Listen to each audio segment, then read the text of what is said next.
Hello viewers, welcome to all on my YouTube channel. मैं आरती सिंह आप सभी का बहुत ही वेलकम कर रही हूँ अपने चैनल पे। जैसा कि प्रीवियस वीडियो में मैंने आप सभी को बताई थी कि जो साइटोलॉजी है, जो कि ये एस्टेट पेपर 2 का सिलेबस है जूलॉजी में, तो उसका आज ये पार्ट 2 है जिसको कि मैं कवर कर रही हूँ। और आप सभी से यही है कि अगर आपको मेरा वीडियो पसंद आता है और हमारे वीडियो से आपको हेल्प मिलता है तो प्लीज़ हमारे चैनल को सपोर्ट करें, सब्सक्राइब करें और अपने फ्रेंड्स में शेयर करें ताकि वो भी जो है इस कंटेंट्स को पढ़ सके और उनको भी जो है एस्टेट में अच्छा रिज़ल्ट आ सके। ओके, तो देन जो है मैं बिना देर के हुए स्टार्ट करते हैं आज की क्लास को। कहते हैं ना कि एक खूबसूरत दिन के लिए ना आपको कई बुरी रातों से लड़नी पड़ती है, तो फिर अभी हम लोगों का वही चल रहा है। तो देखते हैं क्या होता है, बस कोशिश करते जाना है, हम सभी को साथ मिलके करना है। और सेकेंडरी ये भी है कि मैं इस वीडियो को अपने दूसरे चैनल जिस पे कि क्लास 11th और 12th के बच्चे जुड़े हुए हैं, तो उन सारे वॉरियर्स को मैं ये इन्फॉर्मेशन दे रही हूँ कि सेल चैप्टर बहुत इम्पोर्टेंट है और मैंने पूरा डीपली इसको कवर किया है इसमें। और एनसीईआरटी का जो है लाइन बाय लाइन भी मैं आपको बताऊंगी कि एनसीईआरटी कैसे पढ़ना होता है, उसके लिए मैं स्पेशल वीडियो लेके आऊँगी। फ़िलहाल ये कॉमन टॉपिक था हमारे दोनों, इधर हमारे जितने भी फ्रेंड्स हैं उनके लिए और उधर जो हमारे वॉरियर्स हैं उनके लिए। तो मैं सोची कि क्यों ना हम दोनों चैनल पे इसको अपलोड करें ताकि दोनों जो हैं सभी को हेल्प मिल सके इसीलिए। तो फिर देन हम लोग स्टार्ट करते हैं और आपको दिख रहा होगा कि ये सेल चैप्टर है, द यूनिट ऑफ लाइफ इसको कहा जाता है, यानी कि हमारे जीवन की ये इकाई है। जितने भी सजीव हैं उन सभी के जीवन की ये क्या है, इकाई है। तो आगे बढ़ते हैं, आज का टॉपिक क्या है उसको हम लोग देखते हैं। तो आज जो है हम लोग पढ़ने वाले हैं यूकैरियोटिक सेल। क्या पढ़ेंगे? यूकैरियोटिक सेल पढ़ेंगे। तो कुछ चीज़ें जो है मैं यहाँ पर डिस्कस कर लेती हूँ कि यूकैरियोटिक सेल में क्या चीज़ें आती है। तो देखिए, जो यूकैरियोटिक सेल होता है ना, यूकैरियोटिक सेल होते हैं, तो सबसे पहले आपको ये देखना है कि इसमें जो है ना, यहाँ पे मेम्ब्रेन पाए जाएंगे, जो मेम्ब्रेन होते हैं वो पाए जाएंगे। दूसरे पॉइंट की अगर हम लोग बात करते हैं, जो राइबोसोम होता है यहाँ पे एटीएस राइबोसोम होता है। अब इसमें कौन कौन से आ जाएंगे? इसमें जितने भी हायर ऑर्गेनिज्म होते हैं इसको यहाँ पे इंक्लूड किया जाता है, रखा जाता है। ठीक है, तो ये था यूकैरियोटिक के बारे में। अब यूकैरियोटिक सेल जो होते हैं उनके कई सारे जो है ऑर्गेनेल्स हैं, उन सभी को हम लोग एक एक करके डिस्कस करेंगे। तो वीडियो में कंटिन्यू बने रहिएगा और हमारे चैनल को जो भी अभी देख रहे हैं, रिक्वेस्ट कर रही हूँ आप सभी से कि हमारे चैनल को सब्सक्राइब करें ताकि मैं ऐसे ही और सारे चैप्टर का जो है वीडियो लेके आए और हम लोग साथ में कवर कर लेंगे, क्योंकि साथ में हम सबको एग्ज़ाम देना है। ऐसा नहीं है कि सिर्फ मुझे देना है और आपको नहीं देना है। और ऐसे जितने भी 11th के बच्चे हैं उनको भी मैं ये बता देना चाहती हूँ कि आप कोई भी एग्ज़ाम देना चाहेंगे, चाहे वो आप कोई भी, अगर आप गवर्नमेंट का एग्ज़ाम देना चाहते हैं तो उसमें भी आपको 11-12 तक तो पढ़ना ही पड़ता है, कोई भी कम्पिटेटिव एग्ज़ाम में। और साथ में जो बच्चे नीट का पेपर देते हैं उनको तो और डीपली पढ़ना पड़ता है, तो उनके लिए भी मैं स्पेशल नीट स्पेशल करके लाऊंगी।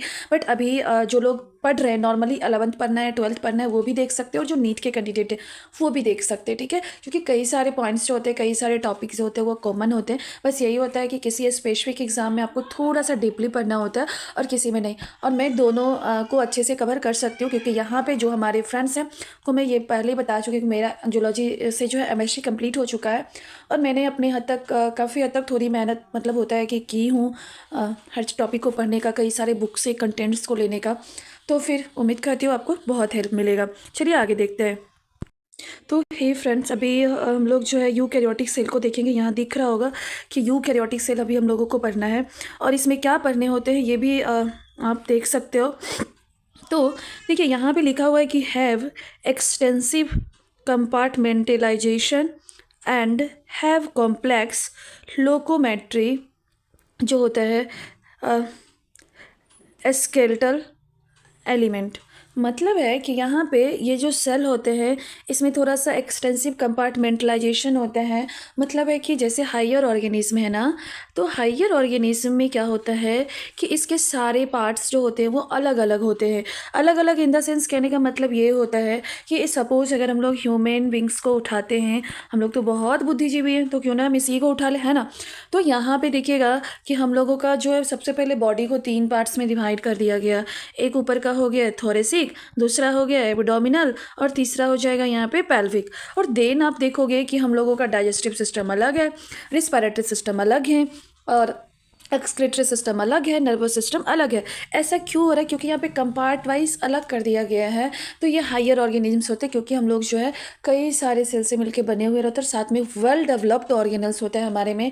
Well develop in the sense कहने का मतलब है कि यहाँ पे जो न्यूक्लियस होता है उसमें भी मेम्ब्रेन होगा। और याद कीजिए पिछले क्लास में मैं आप सभी को बताई थी कि जो प्रोकैरियोटिक सेल होते हैं उसके न्यूक्लियस जो होता है वो मेम्ब्रेन लेस होते हैं। ये मैंने पहले ही बता चुकी हूँ, ठीक है। तो यहाँ पे जो है यूकैरियोटिक सेल को लेके यही होता है कि यहाँ पे थोड़ा सा कॉम्प्लेक्स लोकोमेट्री होता है, स्केलेटल एलिमेंट्स पाए जाते हैं। नेक्स्ट हम लोग आगे बढ़ते हैं। नेटवर्क ऑफ फिलामेंट जो होता है proteins provide shape, support and motility. जो नेटवर्क है फिलामेंट प्रोटीन्स का, फिलामेंट प्रोटीन नाम है ये, जो क्या करता है तो शेप देने का काम करता है, यानी कि आकार देने का काम करता है, सपोर्ट देता है, सहारा देता है, और साथ में मोटिलिटी देता है। अब ये टर्म मोटिलिटी कई सारे कैंडिडेट को नहीं पता होगा, तो जितने भी हमारे फ्रेंड्स हैं जो भी वॉरियर्स हैं वो मैं ये बता दें, मोटिलिटी का मतलब होता है कि जो आपको लोकोमोशन बढ़ता है कि एक जगह से दूसरे जगह जो भी मूवेबल होते हैं तो उनमें ये क्या करता है, हेल्प करने का काम करता है। तो यही चीज़ें थी। अगर हम लोग बात करते हैं प्रोटीन का, तो लिपिड इन आरबीसी, मतलब देखिए प्रोटीन और लिपिड जो कि आरबीसी में होता है तो उसका रेशियो क्या हो जाएगा, तो 52:40 हो जाएगा। देखिए इन 1972 सिंगर एंड निकोलसन नामक ये वैज्ञानिक है, सिंगर और निकोलसन, ये कई बार पूछा गया है और ये नीट में भी पूछा है। आप सभी को बता देना चाहती हूँ कि ये नीट के एग्ज़ाम में भी बनते हैं, क्योंकि एनसीईआरटी का मोस्ट इंपॉर्टेंट पार्ट हो गया है। और इन्होंने क्या दिया था कि फ्लूइड मोज़ाइक मॉडल दिया था। अगेन मैं रिपीट करती हूँ, in 1972 Singer and Nicolson gave fluid mosaic model. Okay, शो आगे करते हैं वीडियो में हम लोग कंटिन्यू। फ्लूइड मोज़ाइक मॉडल यहाँ पे दिया हुआ है, फ्लूइड मोज़ाइक मॉडल। अब ये है क्या बाबू? ये ना बस जो है प्रोटीन है। क्या है? प्रोटीन है। अब देखो यहाँ पे अगर हम लोग लिपिड की बात करते हैं तो लिपिड क्या करते हैं, सेल ग्रोथ में, डाइजेशन में, सिक्रेशन में, इंडोसाइटोसिस में और सेलुलर जंक्शन में जो होता है वो हेल्प करने का काम करता है। आगे देखते हैं फ्लूइड मोज़ाइक मॉडल का हम लोग डीपली थोड़ा सा पढ़ लेते हैं, क्योंकि यहाँ से क्वेश्चन हमेशा बनते हैं। और सबसे पहले मैं बता ही चुकी कि ये वाला सबसे ज़्यादा इंपॉर्टेंट है, याद रखिएगा। 1972 में क्या दिया गया था, तो फ्लूइड मोज़ाइक मॉडल दिया गया। किसके द्वारा दिया गया, तो सिंगर एंड निकोलसन के द्वारा दिया गया। अब देखिए यहाँ पे ना बस आपको एक चीज़ें याद रखनी है कि जो देखिए ग्लाइकोलिपिड जो होता है वो जुड़ा हुआ रहता है, ठीक है। और यहाँ पे जो ट्रांस मेम्ब्रेन प्रोटीन पाया जाता है, मतलब दो लिपिड चैनल के बीच में जो होता है यहाँ पे ट्रांस मेम्ब्रेन प्रोटीन पाया जाता है।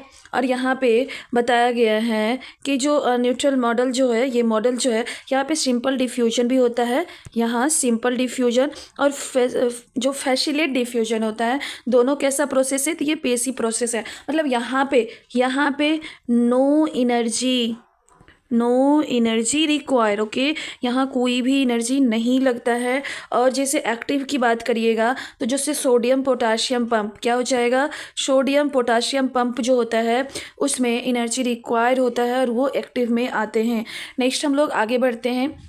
आगे क्या देखना है ये भी देख लेते हैं। ओके, तो देखिए नेक्स्ट टॉपिक जो हो जाएगा वो हो जाएगा हम लोगों का यहाँ पे सेल वॉल पढ़ना है हम लोगों को, क्योंकि सेल वॉल जो है वो किस में पाया जाता है और किस में नहीं पाया जाता है। तो इसकी अगर हम लोग बात करते हैं तो सेल वॉल प्लांट में भी पाया जाता है और एनिमल सेल में भी पाया जाता है, ठीक है। और जो सेल मेम्ब्रेन होते हैं वो किस में पाए जाते हैं, तो वो सिर्फ और सिर्फ जो होता है वो एनिमल सेल में पाया जाते हैं, ठीक है। अब देखिए जो बात करते हैं हम लोग यहाँ पे जो रिजिड, तो हम लोग यहाँ पे देख रहे थे कि जो सेल वॉल होता है, अब यहाँ पे हम लोगों को यूकैरियोटिक सेल में देखना है। किस में देखना है, यूकैरियोटिक सेल में देखना है। तो एक क्वेश्चन बनता है कि क्या सेल वॉल जो होता है वो एनिमल सेल में पाया जाता है, तो नहीं, एनिमल सेल में जो है वो सेल वॉल नहीं पाया जाता है, सिर्फ और सिर्फ जो होता है वो प्लांट सेल में सेल वॉल पाया जाता है, ठीक है। अब यहाँ पर हम लोग यूकैरियोटिक देख रहे हैं, तो देखिए यूकैरियोटिक में प्लांट और एनिमल दोनों आते हैं, जैसे प्रोकैरियोटिक में प्लांट और एनिमल दोनों आते थे। अब ये दोनों का कभी भी कनेक्शन नहीं है, जैसे ऐसा नहीं समझना है कि prokaryotic plant cell eukaryotic animal cell, नहीं। तो फिर गलत कॉन्सेप्ट है ये आपका। आपको ये बताना पड़ना है कि यहाँ पे जो प्रोकैरियोटिक और यूकैरियोटिक रखा गया है वो मेम्ब्रेन लेस और मेम्ब्रेन फाउंड के बेसिस पे रखा गया है। दूसरा, जो इमैच्योर होता है ऑर्गेनल्स वो सारे प्रोकैरियोटिक में पाए जाते हैं, जो छोटे छोटे ऑर्गेनिज्म होते हैं वो उसमें पाए जाते हैं, मगर जैसे ही जो हायर ऑर्गेनिज्म होते हैं वो सब किस में आ जाएंगे, तो यूकैरियोटिक में आते हैं। तो आगे देखते हैं, जो सेल वॉल होता है वो रिजिड होता है, नॉन लिविंग स्ट्रक्चर होता है, ठीक है। और ये क्या क्या देता है, सेप देता है, प्रोटेक्शन देता है, सेल से सेल के बीच इंटरेक्शन देता है, और barrier to membrane barrier to macromolecules. मतलब है कि देखिए इसका काम है आकार देना, सुरक्षा देना, एक सेल से दूसरे सेल के बीच में इंटरेक्शन करवाना, और साथ में जो होता है ये क्या करता है, बैरियर प्रदान करता है, यानी कि अवरोध देने का काम करता है। कब, जब कोई मैक्रोमोलिक्यूल्स इंटर करता है तो। अब देखिए इसकी कैटेगरी है, अगर हम लोग एल्गी की बात करते हैं, ये भी कुछ, ये पोर्शन बहुत इंपॉर्टेंट है, फिर से मैं बता दे रही हूँ कि आप लोग यहाँ थोड़ा ज़्यादा फोकस करना कि जो एल्गी होता है उसमें शेल वॉल किसका बना होता है, तो सेलुलोज का बना होता है, ग्लैक्टोन्स का बना होता है, और CaCO3 होता है, ठीक है। हायर प्लांट की बात करते हैं तो जो हायर प्लांट होते हैं उसमें सेलुलोज का बना होता है, हेमी सेलुलोज का बना होता है, पैक्टीन का बना होता है, और प्रोटीन का बना होता है। मतलब जो हायर प्लांट होंगे उसमें क्या होगा, सेलुलोज, हेमी सेलुलोज, पैक्टीन और प्रोटीन। अगर वहीं पे एल्गी की बात करेंगे तो इसमें क्या हो जाएगा, यहाँ पे हो जाएगा आपका सेलुलोज का होता है, ग्लैक्टेन्स का होता है, और साथ में कैल्शियम कार्बोनेट यानी CaCO3 का होता है। अब देखिए primary cell wall is capable for growth. मतलब प्राइमरी सेल वॉल जो होता है, यानी कि पहला लेयर प्राइमरी बोला जाता है जो पहले आता है, तो ये क्या करता है, ये ग्रोथ में कैपेबल होता है, सक्षम होता है, यहाँ पे ग्रोथ होता है, ठीक है। नेक्स्ट में देखिए बोला जा रहा है कि व्हेन ए सेल मैच्योर, जब सेल मैच्योर होता है तो सेकेंडरी सेल वॉल डेवलप्ड। और तो यहाँ पे क्या होता है कि जो सेकेंडरी सेल वॉल होता है वो डेवलप हो जाता है, तो प्राइमरी वाला कहाँ जाता है, ये कन्फ्यूजन होता है। तो inner the primary cell wall, मतलब ये क्या होता है कि जो inner to primary cell wall, मतलब जो सेकेंडरी सेल वॉल जो होता है वो जैसे ही आ जाएगा, मैच्योर हो जाता है, तो उसके अंदर क्या हो जाएगा, इनर सेल, जो प्राइमरी सेल वॉल होगा उसके अंदर कौन होता है, तो सेकेंडरी सेल वॉल, और वो मैच्योर होता है।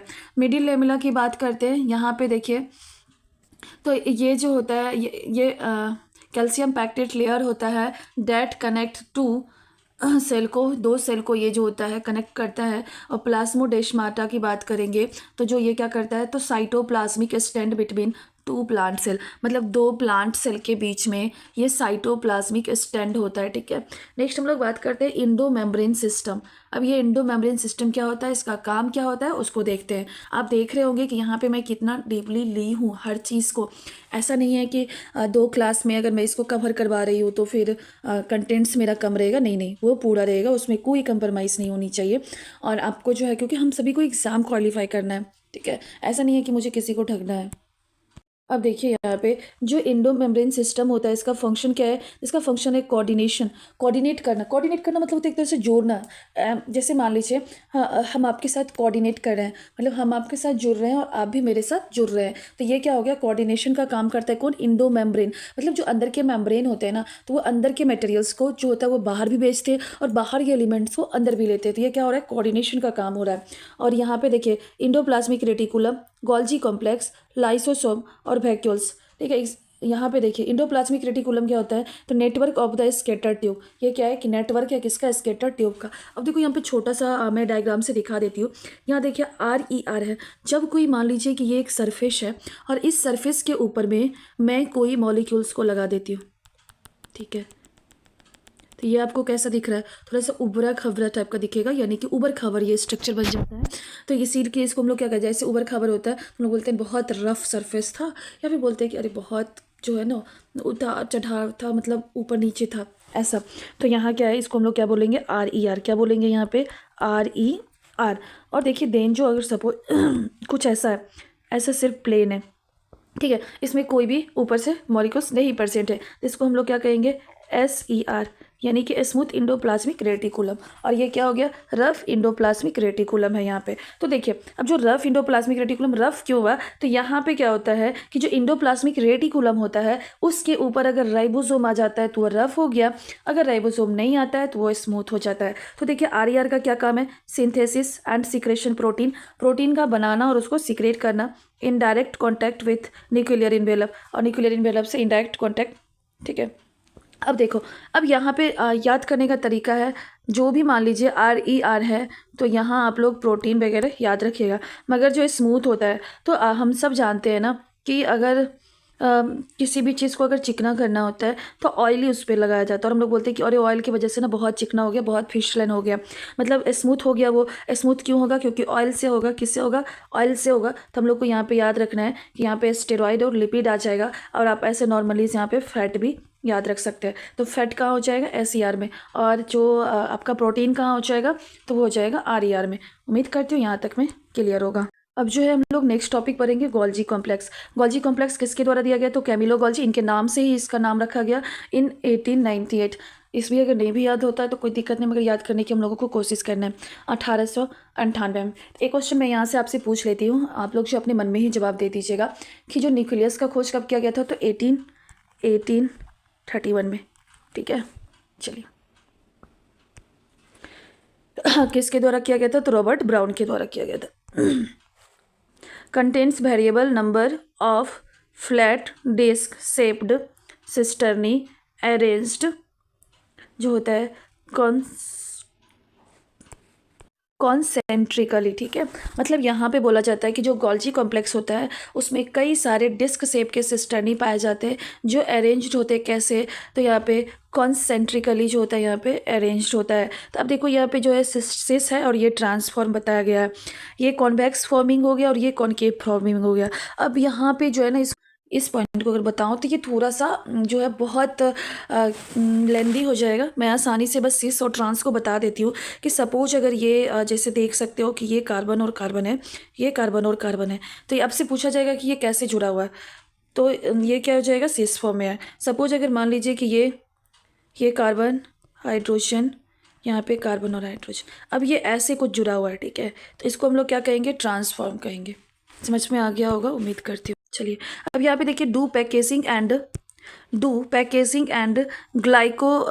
ग्लाइकोएसाइलेशन ऑफ लिपिड एंड प्रोटीन्स, ये पैकेजिंग करता है और साथ में ग्लाइकोएसाइलेशन भी होता है। नेक्स्ट पॉइंट हम लोग देखते हैं लाइसोसोम को लेके, formed as the vesicles from Golgi. ठीक है, यूनिट जो होता है इसका मेम्ब्रेन एंड जो प्रोटोन पंप जो होता है यहाँ पे प्रेजेंट होता है।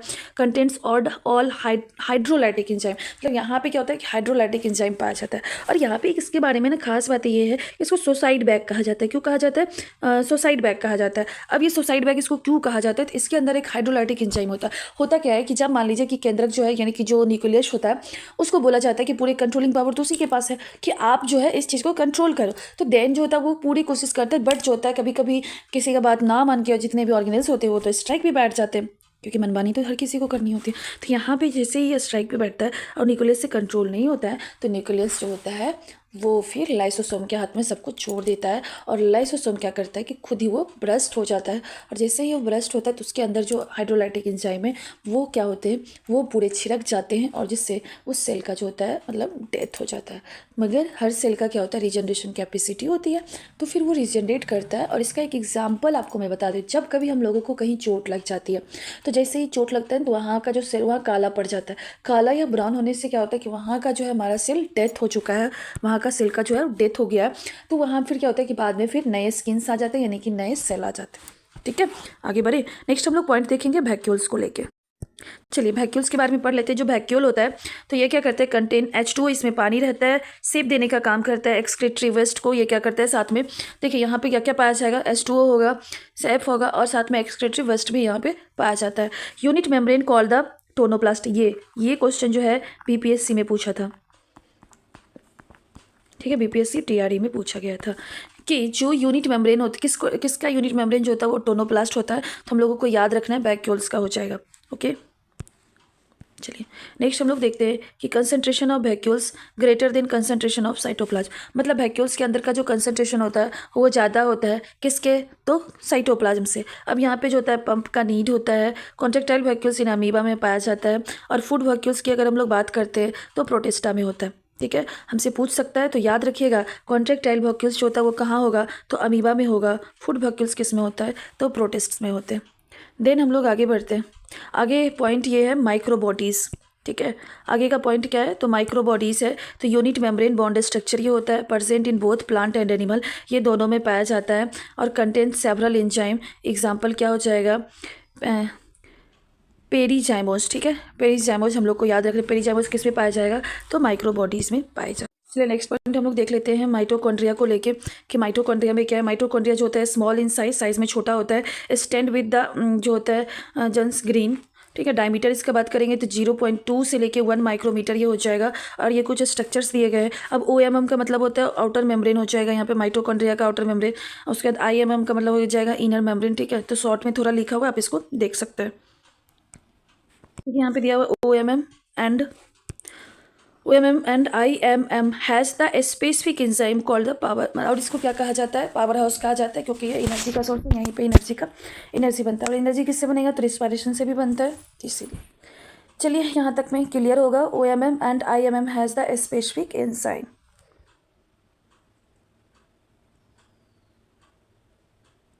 अब इसके अंदर कई सारे होते हैं, इसके अंदर DNA भी होता है अपना, RNA होता है, प्रोटीन होता है, ये कैसा है, सेमी ऑटोनोमस हो जाता है। और यहाँ पे देखिए कि और जो होता है मैट्रिक्स पाया जाता है, ये सारी चीज़ें थी। माइटोकॉन्ड्रिया से छोटे छोटे पॉइंट्स होते हैं, हम सभी को पहले से ही पता होता है। एक खास क्वेश्चन पूछा जाता है कि DNA, क्या माइटोकॉन्ड्रिया में अपना DNA पाया जाता है, तो हाँ पाया जाता है। DNA है तो क्रोमोसोम भी होता है। नेक्स्ट पॉइंट हम लोग प्लास्टिड को लेके देखते हैं। Present in all plant and euglenoids में प्लास्टिड पाया जाता है। ये लार्ज होता है, लेंथ इसका 5 से 10 माइक्रोमीटर होता है, और वेट जो होता है 2 से 4। अब ये जो प्लास्टिड होता है इसको 3 भाग में बांटा गया है। एक होता है क्रोमोप्लास्ट, और एक होता है ल्यूकोप्लास्ट। अब ये जो क्लोरोप्लास्ट होता है यहाँ पे क्लोरोफिल और केराटिनॉइड्स पाया जाता है, और ये क्या करता है, 1 इन द क्लेमाइडोमोनास, और 10 से 40 जो होता है वो मेसोफिल में होता है। अब ये क्लोरोप्लास्ट होता है, इसी के वजह से ना कलर होते हैं, जो ग्रीन कलर देखने के लिए मिलते हैं वो क्लोरोप्लास्ट की वजह से मिलते हैं। और जो क्रोमोप्लास्ट होते हैं वो केराटिनॉइड होते हैं। ठीक है, तो क्रोमोप्लास्ट भी कलरफुल होते हैं, और इसमें आपको दिखेगा कि जितने भी आपको ये मिलते हैं, क्या बोलते हैं, जितने भी कलर जो मिलते हैं आपको फल का, फ्रूट्स का, तो वो सब क्रोमोप्लास्ट की वजह से मिलते हैं। और ल्यूकोप्लास्ट जो होता है वो कलरलेस होता है, ये आपको याद रखना है। तो इसका क्या काम करता है, ये स्टोरेज का काम करता है। ये section so important then all of the exams. ठीक है, तो देखिए यहाँ पे जो होता है एल्यूरोप्लास्ट होता है, जिसमें क्या होगा, प्रोटीन वाले को हम लोग क्या कहेंगे, एल्यूरोप्लास्ट कहेंगे। स्टार्च वाले को एमाइलोप्लास्ट कहेंगे, और ऑयल और फैट को हम लोग क्या कहेंगे, इलियोप्लास्ट कहेंगे। ओके, क्लियर है, आगे देखते हैं। जो है वो सीलिया और फ्लेजिला है। तो सीलिया और फ्लेजिला में क्या होता है कि देखिए यहाँ पे न्यूमरस जो होते हैं, कई सारे होते हैं। स्मॉल वर्क लाइक जो होता है ये ओट्स का काम करते हैं, और जो फ्लेजिला होता है ये कम होते हैं, मगर जो सीलिया होता है वो ज़्यादा होता है। तो few large help in cell motility में कौन हेल्प करेगा, तो फ्लेजिला हेल्प करेगा। ठीक है, और सीलिया क्या करता है, वो जो होता है वो बढ़ाता है, मतलब उसके सरफेस एरिया को। देखिए यहाँ पे जो माइक्रोट्यूब्यूल्स होते हैं वो डबल्ड होते हैं, 9 होते हैं यहाँ पे।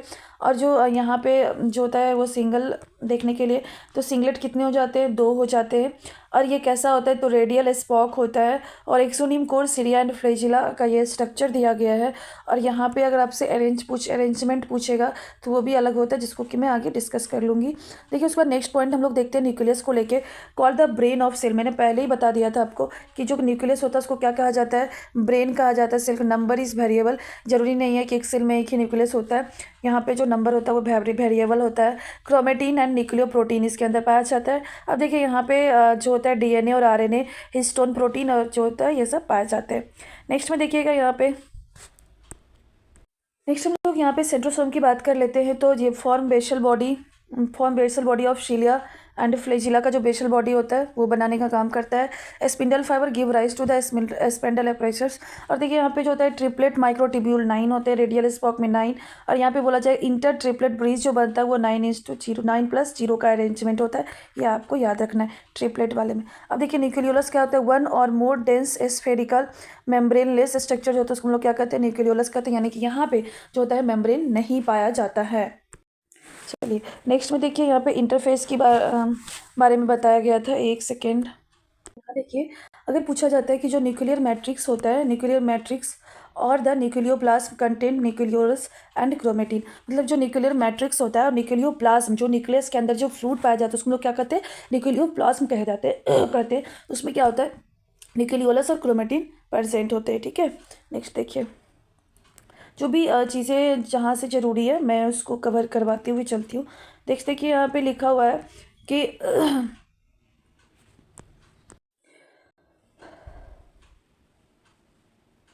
देखिए, chromatin contains DNA and some basic protein called the histone. अब ये हिस्टोन क्या होता है, तो जो क्रोमेटिन होता है उसके अंदर डीएनए और कुछ बेसिक प्रोटीन पाया जाता है जिसको हम लोग क्या कहेंगे, हिस्टोन कहते हैं। क्या कहेंगे उसको, हिस्टोन कहेंगे। अब देखिए एवरी क्रोमोसोम, ठीक है, every chromosome is essential has a primary construction और the centromere on the site which disc shape structure called the kinetochore. अब ये काइनेटोकोर किसको कहा जाता है, तो जो प्रत्येक क्रोमोसोम जो होता है उसके, अब यह देखो, ये जितने भी ऊपर का और ये नीचे का क्या हो गया, क्रोमोसोम हो गया, और प्रत्येक सेंट्रोमेयर, एक जो ये अलग सेंट्रोमेयर, ये दूसरा, ये तीसरा, ये चौथा, ऐसे। तो बीच में जो डिस्क शेप स्ट्रक्चर है जो जोड़ने का काम करता है उसको हम लोग क्या कहते हैं, काइनेटोकोर कहते हैं।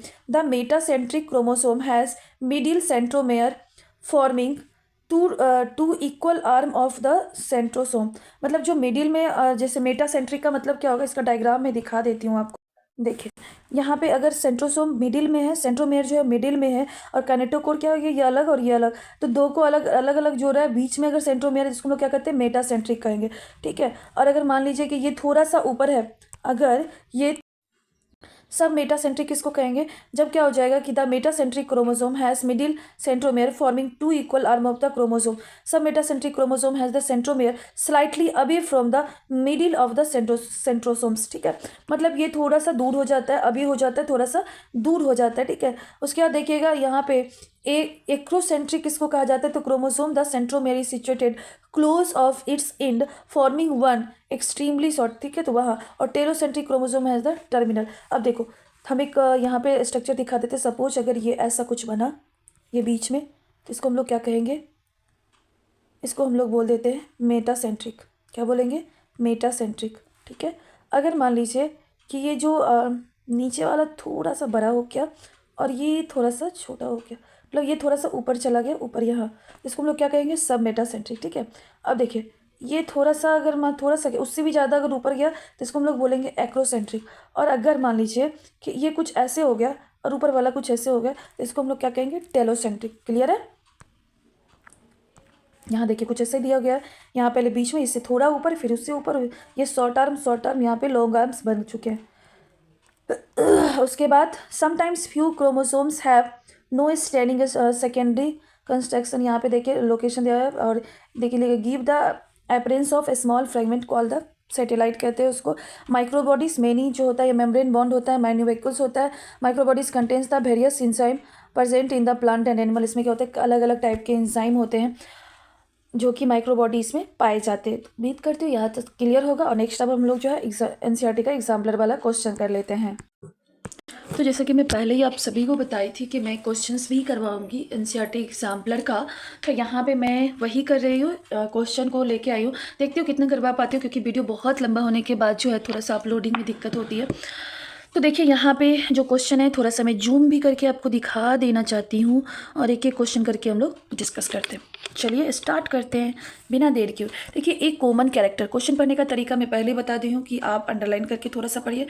जो characteristic feature of plant sieve tube cell and most of the mammalian eukaryotes is, मतलब आपको प्लांट्स का सेव ट्यूब सेल है, और साथ में जो मेमेलिया का जो इरिथ्रोसाइट्स होता है। अब इरिथ्रोसाइट्स किसको कहा जाता है, इरिथ्रोसाइट्स आरबीसी को कहा जाता है। किसको कहा जाता है, आरबीसी को कहा जाता है। और आपसे ये बोल रहा है कि इन दोनों में कॉमन कैरेक्टर कौन सा है। अब इरिथ्रोसाइट्स में हम लोग जो है ब्लड में पहले पढ़े हुए हैं, तो क्या चीज़ें पढ़े हैं इसमें, देखिए जो हम लोग पढ़ते हैं कि जो आरबीसी में न्यूक्लियस नहीं होता, पहले हम लोग को पता है कि इसमें क्या होता है, न्यूक्लियस नहीं होता है, तो दोनों में सेम कैरेक्टर्स हो जाएंगे। तो देखिए एब्सेंस ऑफ माइटोकॉन्ड्रिया, ये तो गलत है ना, एब्सेंस ऑफ माइटोकॉन्ड्रिया कैसे हो जाएगा, माइटोकॉन्ड्रिया तो पाया जाता है। अगर save tube, plant sieve tube की बात हो रही है, मतलब प्लांट में सेल वाल होते हैं, तो इसमें भी सेल वाल होंगे, मतलब ये भी गलत हो गया। अब देखो मगर यहाँ पे जो इरिथ्रोसाइट्स होता है क्या आरबीसी जो एनिमल सेल है, एनिमल सेल में कभी भी सेल वॉल नहीं होगा, ठीक है। तो ये कैंसिल, ये भी गलत हो गया। अब नेक्स्ट हम लोग बात करते हैं कि परसेंट ऑफ द हीमोग्लोबिन। भाई हीमोग्लोबिन तो आरबीसी में होता है, सेव ट्यूब में कहाँ से होगा, क्योंकि वो तो प्लांट सेल की बातें है ना।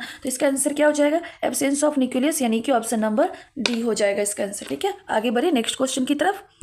यहाँ तक मैं next question, second number question जो है इसको मैं पहले करवा चुकी हूँ कि नोट ट्रू पूछ रहा था। तो इसका आंसर क्या हो गया था, इसका आंसर हो गया था, देखिए बोला गया था कौन सा राइबोसोम को लेके सही नहीं है। तो यहाँ बोला गया है have no role of the protein synthesis, मतलब इसका कोई भी रोल नहीं होता प्रोटीन सिंथेसिस, जो कि गलत है, क्योंकि प्रोटीन सिंथेसिस होता है और इसीलिए तो उसको प्रोटीन फैक्ट्री भी कहा जाता है। तो इसका आंसर क्या हो जाएगा, डी। नेक्स्ट क्वेश्चन है कि विच वन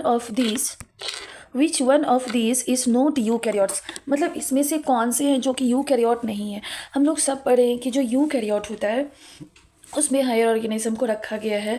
तो देखिए यहाँ पे यूग्लिना का तो हम पहले ही डिस्कस कर चुके हैं, एनसीईआरटी बता चुका है कि यूग्लिना जो होता है वो क्या होता है, यूकैरियोट्स होता है। अब जो एग्राइकस होता है ना, एग्राइकस ये फंगस में आता है, ठीक है, मशरूम को एग्राइकस कहा जाता है। स्पाइरोगायरा ये सारे किस में आ जाएंगे, तो ये सारे यूकैरियोट्स में आ जाते हैं। और इसका डाटा जो है ऑलरेडी दिया हुआ है, जब बायोलॉजिकल क्लासिफिकेशन आप लोग पढ़ते हैं या फिर प्लांट, हाँ बायोलॉजिकल क्लासिफिकेशन में ही दिया हुआ है। तो इसका आंसर क्या हो जाएगा, तीसरे वाले जो कि यूकैरियोट्स नहीं है, ये सारे यूकैरियोट्स है, Euglena, Spirogyra, Agaricus, all are eukaryotes. तो which one of these not eukaryotes, एनावेना क्या हो जाएगा, एनावेना जो है वो यूकैरियोट्स नहीं है। नेक्स्ट क्वेश्चन की तरफ हम लोग बढ़ते हैं आगे। नेक्स्ट क्वेश्चन जो है वो ये है कि विच of the flowing dice is the best, ठीक है, सुटेड फॉर स्टेनिंग क्रोमोसोम। देखिए ये क्वेश्चन जो है ना एनसीईआरटी क्लियर नहीं किया है, तो मैं एनसीईआरटी के लाइन से इसको ढूंढ के लाऊंगी फिर आपको करवाऊंगी। तो तब तक आप इस क्वेश्चन को पेंडिंग में रखें, आगे की क्वेश्चन को हम लोग जो है वो देख लेते हैं, ओके।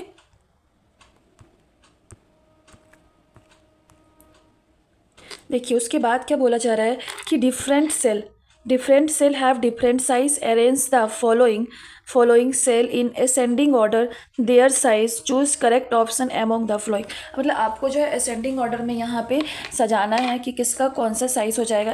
तो असेंडिंग में सबसे, तो पहले हम लोग क्या पढ़े थे कि सबसे छोटा कौन था, माइकोप्लाज्मा। क्या होता है सबसे छोटा, क्या होता है, माइकोप्लाज्मा। तो सबसे पहले हम लोग यहाँ पे पहले को दे देते। और हम लोग पढ़े कि एक जो लार्जेस्ट सेल होता है वो क्या होता है, एग ऑफ स्टेज। तो दूसरे नंबर पे इसको सबसे लास्ट में इसको रख देते हैं। अब देन हम लोग नेक्स्ट ऑप्शन की तरफ जाएंगे। तो नेक्स्ट ऑप्शन क्या कर रहा है उसको देखिए, आगे है ह्यूमन आरबीसी और बैक्टीरिया। आगे क्या दिया हुआ है, ह्यूमन आरबीसी और बैक्टीरिया दिया हुआ है, ठीक है। तो यहाँ पे क्लियर है, पहले क्या हो जाएगा, माइकोप्लाज्मा, एक सेकेंड, माइकोप्लाज्मा, ठीक है। उसके बाद अगर हम लोग बात करते हैं तो वो हो जाएगा आपका बैक्टीरिया, कॉमन सेंस की बात है, बैक्टीरिया होगा छोटा ही होगा।